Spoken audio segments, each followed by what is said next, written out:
Hi friends, welcome back to Suma home maker. నేను మీ సుమా శ్రీధర్. ఈరోజు వీడియోలో రెసిపీ వచ్చేసి డ్రాగన్ చికెన్.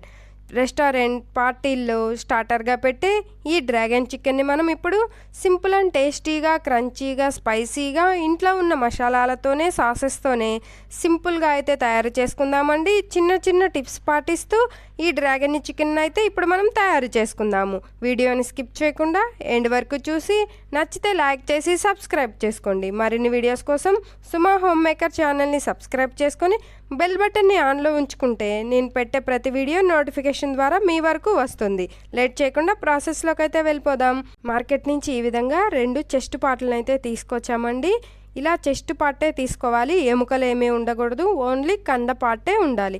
ఇలా తీసుకున్న చెస్ట్ పార్ట్ని నీట్గా క్లీన్ చేసుకొని తీసుకోవాలి. ఇలా తీసుకున్న తర్వాత నేను ఇక్కడ చూపిస్తున్న విధంగా ఇలాగా స్ట్రిప్స్ లాగా కట్ చేసుకోవాలి. అన్నిటినీ ఒకటే సైజు, ఒకటే లెంత్లో మనమైతే కట్ చేసుకోవాలండి. ఎక్కువ మందంగా కట్ చేసుకోకూడదు, అలాగని పలుచగా కూడా కట్ చేసుకోకూడదండి. మీడియం సైజులో స్ట్రిప్స్ లాగా కట్ చేసుకొని తీసుకోవాలి.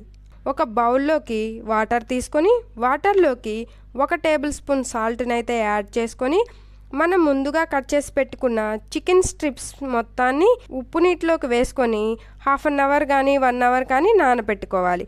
ఇప్పుడు వీటన్నిటిని స్ట్రైన్ చేసుకొని ఒక బౌల్లోకి అయితే చికెన్ స్ట్రిప్స్ని తీసుకొని ఇందులోకి 2 ఎగ్స్ని అయితే బ్రేక్ చేసుకొని వేసుకోవాలి. ఎగ్స్ వేయటం వలన చికెన్ స్ట్రిప్స్కి మంచి కోటింగ్ లాగా ఉపయోగపడతాయి. చికెన్ స్ట్రిప్స్కి బాగా కలిసేలాగా బాగా కలుపుకోవాలండి. ఒక 5 నిమిషాల పాటు కలుపుకుంటే ఈ విధంగా వస్తుంది. ఇప్పుడు ఇందులోకి సాల్టు, 1 టేబుల్ స్పూన్ కారము, కొంచెం డార్క్ సోయా సాస్, కొంచెం వెనిగర్, 1 టేబుల్ స్పూన్ అల్లం వెల్లుల్లి పేస్ట్ వేసుకొని మొత్తాన్ని నేను ఇక్కడ చూపిస్తున్న విధంగా చేతితో బాగా కలుపుకోవాలి. ఇలాగా ఒక 2 నిమిషాల పాటు కలుపుకున్న తర్వాత ఇందులోకి 1 కప్పు కార్న్ఫ్లోరు, 1 కప్పు రైస్ ఫ్లోర్ని యాడ్ చేసుకోవాలి. మీ దగ్గర రైస్ ఫ్లోర్ లేకపోతే మైదా పిండిని కూడా యాడ్ చేసుకోవచ్చు. మొత్తాన్ని యాడ్ చేసుకొని ఇక్కడ చూపిస్తున్నట్టు చేతితో మొత్తాన్ని బాగా కలుపుకోవాలండి. పిండి ముద్దలు ఎక్కడా లేకుండా ఉప్పు, కారం మొత్తం ముక్కలకు పట్టేలాగా కలుపుకొని ½ అన్ అవర్ మ్యాగ్నేట్ చేసుకోవాలి. మీకు కావాలంటే ఫ్రిడ్జ్లో పెట్టుకోవచ్చు, లేదా బయట అయినా మ్యాగ్నేట్ చేసుకోవచ్చు. ఇప్పుడు స్టవ్ పైన డీప్ ఫ్రైకి సరిపడా ఆయిల్ని ఉంచి ముందుగా మ్యాగ్నేట్ చేసుకున్న చికెన్ని మొత్తాన్ని ఇందులోకి పకోడీ లాగా వేసుకొని వేయించుకోవాలండి. మనం ఒక్కొక్క స్ట్రిప్నే వేయించుకోవాలి. మొత్తం ఒకేసారి వేసేస్తే మొత్తం కలిసిపోయి మనకి ఈ విధంగా స్ట్రిప్స్ లాగా ఉండవండి. ఒక్కొక్క స్ట్రిప్ని వేసుకుంటూ వేయించుకోవాలి. ఇప్పుడు ఇవి వేయించేటప్పుడు స్టవ్ అనేది సిమ్లోనే ఉండాలండి. హై ఫ్లేమ్లో పెట్టి వేయించుకుంటే లోపల పచ్చిగానే ఉంటుంది, పైన అయితే రంగు మారుతుంది. సిమ్లో పెట్టుకొని మొత్తాన్ని 10 నిమిషాల పాటు గెరెటతో తిప్పుకుంటూ బాగా డీప్ ఫ్రై చేసుకోవాలి. ఇవి మంచి కలర్లోకి వచ్చి గోల్డెన్ బ్రౌన్ కలర్లోకి వచ్చిన తర్వాత వీటిని అన్నిటినీ తీసుకొని ఒక బౌల్లోకి అయితే ట్రాన్స్ఫర్ చేసుకోవాలి. చూసారా, మంచి కలర్గా బాగా వచ్చాయి, క్రిస్పీగా. మనకి క్రిస్పీగా ఉంటేనే మంచి టేస్ట్గా ఉంటాయి. చూడండి, మంచి షేప్తో మంచి కలర్గా వచ్చాయి. లోపల చికెన్ కూడా పర్ఫెక్ట్గా ఉడికిపోయిందండి. ఇప్పుడు వీటిని పక్కన పెట్టేసుకొని ఇప్పుడు స్టవ్ పైన కడాయిని ఉంచి కడాయిలోకి 2 టేబుల్ స్పూన్ల ఆయిల్ని వేసుకొని ఆయిల్ మొత్తాన్ని ప్యాన్కి బాగా స్ప్రెడ్ చేసుకోవాలి. ఇలా ఆయిల్ బాగా కాగిన తర్వాత ఇందులోకి సన్నగా కట్ చేసుకున్న అల్లం ముక్కలు, అలానే సన్నగా కట్ చేసుకున్న వెల్లుల్లి ముక్కలు, 1 మీడియం సైజ్ ఆనియన్ని సన్నగా కట్ చేసుకొని వేసుకొని గెరెటితో తిప్పుకుంటూ 2 నిమిషాల పాటు ఫ్రై చేసుకోవాలి. ఇలా ఫ్రై చేసుకున్న తర్వాత ఇవి కొంచెం రంగు మారి ఉంటాయండి. ఇప్పుడు ఇందులోకి పొడవుగా కట్ చేసుకున్న గ్రీన్ క్యాప్సికము, పొడవుగా కట్ చేసుకున్న రెడ్ క్యాప్సికము, మీ దగ్గర ఎల్లో క్యాప్సికమ్ ఉంటే ఎల్లో క్యాప్సికమ్ కూడా యాడ్ చేసుకోవచ్చు.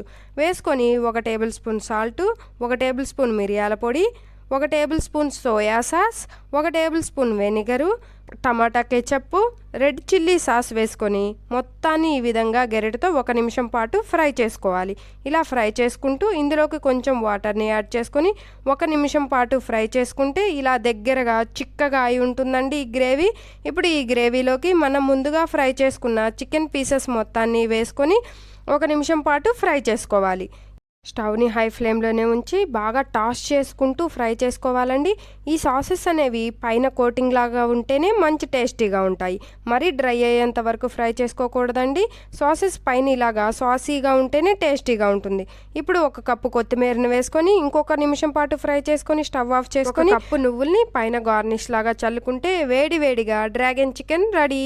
వేడి వేడి డ్రాగన్ చికెన్ని ప్లేట్లోకి సర్వ్ చేసుకుని లెమన్ ఆనియన్తో తింటే సూపర్గా ఉంటుంది. వేడి వేడిగా తింటేనే సూపర్గా ఉంటుందండి.